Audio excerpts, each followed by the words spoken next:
நீங்கள் உங்களோட வாழ்க்கையில் பிறர் ஏற்படுத்திய காயங்களை, துன்பங்களை, கஷ்டங்களை மனசுக்குள்ளே வச்சுக்கிட்டு இருக்கீங்களா? உங்களுக்கான கதை தான் இது. வாங்க.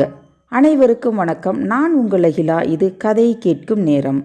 இந்த கதை பிடிச்சிருந்தா கண்டிப்பாக சேனலுக்கு சப்போர்ட் பண்ணுங்கள். நன்றி. அன்னைக்கு சரியான மழை. துறவிகள் 2 பேர். மழை தொடர்ந்து கனமாக பெஞ்சிக்கிட்டே இருந்ததால் அங்கே இருந்த ஒரு கூடாரத்தில் மழைக்கு ஒதுங்கி நின்றுக்கிட்டு இருந்தாங்க.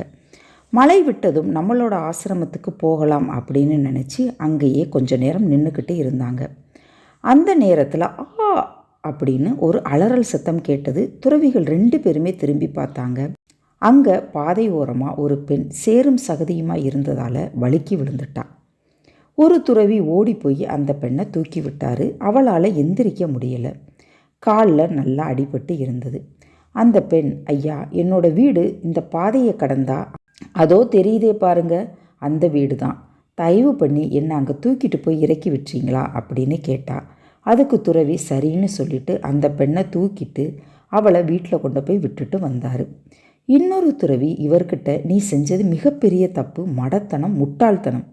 நாமளே துறவி, எல்லாம் துறந்தவர்கள், அதப்படி நீ ஒரு பெண்ணை தொட்டு தூக்கலாம்? அது தப்புன்னு உனக்கு தெரியலையா அப்படின்னு கேட்க, உதவி செஞ்ச துறவி, தூக்கிய அந்த பெண்ணை அப்போவே நான் இறக்கி விட்டுட்டேன். நீங்கள் தான் அந்த சம்பவத்தை இறக்காமல் மனசுக்குள்ளே சுமந்துக்கிட்டு இருக்கீங்க அப்படின்னு சொல்லிட்டு கிளம்பிட்டார்.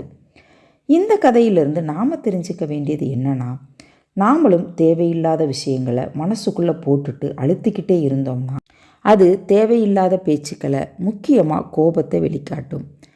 எது நமக்கு தேவை, எது நமக்கு தேவையில்லை அப்படின்னு பிரிக்க தெரிஞ்சுக்கிட்டோம்னா வாழ்க்கை என்றைக்கும் ஆனந்தமாக இருக்கும்.